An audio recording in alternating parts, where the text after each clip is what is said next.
Bismillahirrahmanirrahim. Assalamualaikum warahmatullahi wabarakatuh. Pada kesempatan kali ini kembali lagi dengan saya Muhammad Kiki. Pada kesempatan kali ini saya akan menjelaskan teori belajar, yaitu teori belajar behaviorisme, konstruktivisme, dan kognitivisme. Yang tugas ini sebagai tugas untuk memenuhi mata kuliah Model dan Strategi Pembelajaran, dosen pengampu Dr. Ahmad Ikhwanul Muttaqin, MPDI. Tiga teori pembelajaran ini, behaviorisme, konstruktivisme, dan kognitivisme, menawarkan perspektif berbeda tentang bagaimana manusia belajar, memahami masing-masing pendekatan penting untuk memilih strategi pembelajaran yang efektif guna yang akan dipergunakan untuk pembelajaran di dalam kelas. Metode seperti pengkondisian klasik dan operan digunakan untuk mengubah perilaku peserta didik.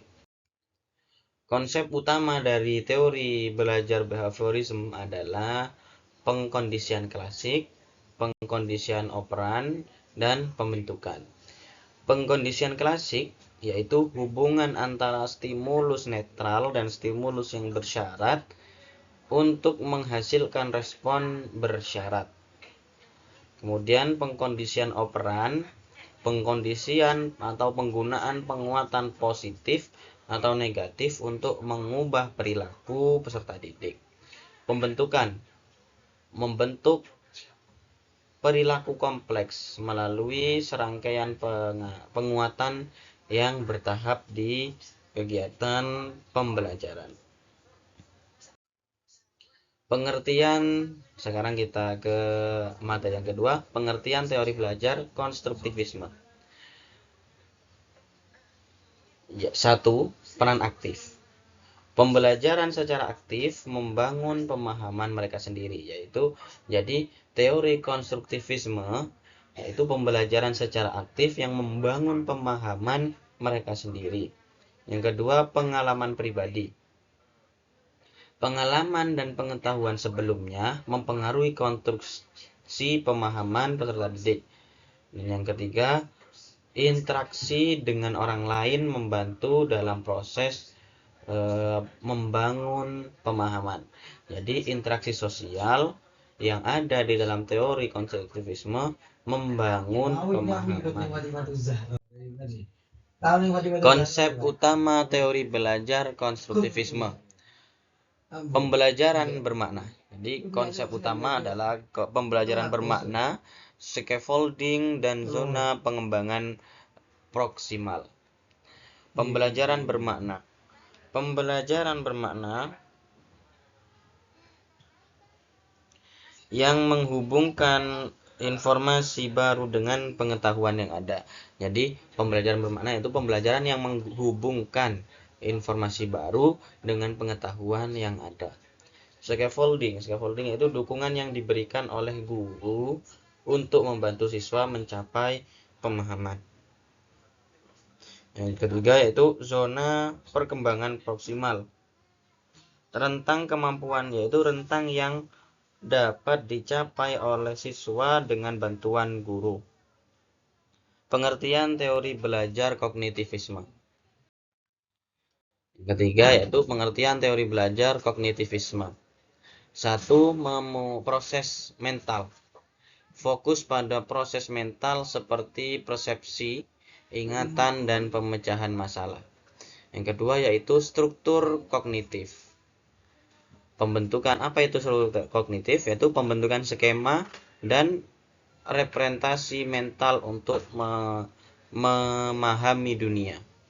Dan yang ketiga yaitu menghubungkan informasi baru dengan struktur kognitif yang ada. Jadi kognitif itu fokus pada proses mental seperti persepsi, ingatan, dan pemecahan masalah.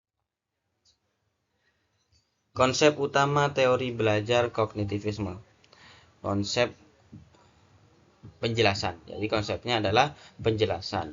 Pemrosesan informasi, cara informasi diterima, disimpan, diolah dalam pikiran. Jadi Pemrosesan informasi itu mulai dari diterima informasi, menyimpan informasi, dan pengolahan informasi dalam pikiran.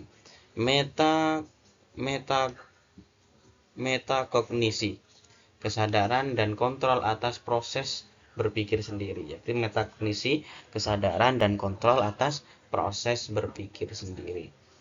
Jadi konsep yang keempat adalah teori skema, struktur mental yang membantu mengorganisasi, memahami informasi. Jadi teori skema itu struktur mental yang mengordinasikan atau membantu mengorganisasikan dan memahami informasi. Perbandingan dan penerapan teori belajar.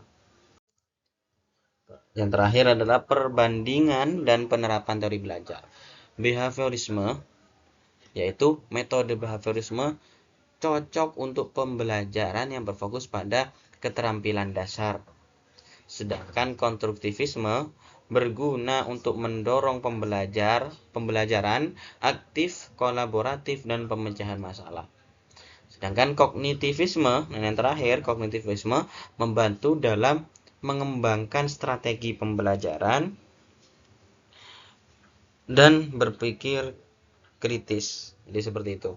Kalau behaviorisme berfokus pada keterampilan, cocok pada pembelajaran yang berfokus pada keterampilan. Kalau konstruktivisme berguna untuk mendorong pembelajaran aktif, kolaboratif dalam kelas dan pemecahan masalah. Sedangkan kognitivisme membantu dalam mengembangkan strategi pembelajaran yang berpikir kritis. Seperti itu. Mungkin cukup dari saya. Apabila ada salah kata, tingkah laku yang kurang berkenan, saya mohon maaf. Mungkin cukup dari saya. Sekian. Assalamualaikum warahmatullahi wabarakatuh.